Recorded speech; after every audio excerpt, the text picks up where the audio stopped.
Good afternoon to all my YTF Central Committee members and Tipra Motha warriors.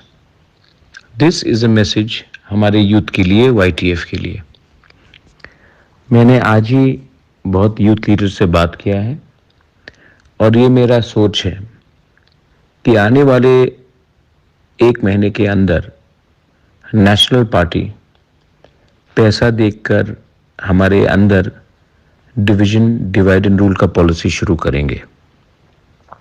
वो politics खेलेंगे और मैं आज पूरे YTF सेंट्रल कमेटी मेंबर्स को बोल रहा हूं कि आपका काम, आप सेंट्रल लीडर्स हैं. इसका ये मतलब नहीं है कि आप अपने जिस एरिया से जहां से आप आते हैं वहां का ब्लॉक प्रेसिडेंट, वहां का लोकल कमेटी से आप बड़े हैं.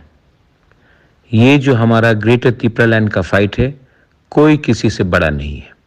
हम सब वॉरियर्स हैं और हम सब ग्राउंड में हैं. मैं चाहता हूं कि आप लोग कम टाइम अगरतला में बिताइए और कम टाइम सेंट्रल लीडर्स बनिए और अपने ब्लॉक में अपने YTF के ब्लॉक प्रेसिडेंट और लोकल कमेटी के संग बैठकर अब काम शुरू कीजिए. किसी को नेता बनने का दरकार नहीं है.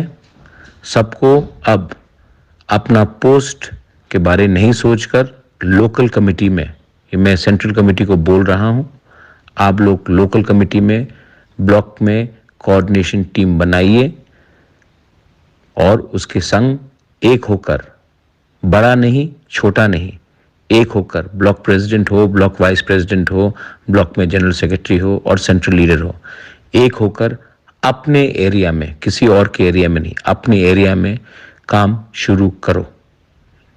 नेशनल पार्टी अब हमें तोड़ने का पूरा कोशिश करेगा. अगर हम लोग एक रहे तो हमारा मिशन सक्सेसफुल होगा YTF वॉरियर्स के थ्रू. अगर हम ईगो को रखते हैं तो हम लोग हारेंगे. चॉइस आपका है. मेरे ऊपर बहुत प्रेशर है, मेरा तबीयत भी ठीक नहीं है, तभी भी मैं अकेला फाइट कर रहा हूं. मैं आपको अपील करता हूं, अपने बुबागरा का बात सुनिए और एक होकर काम कीजिए. भलाई न हम भाई.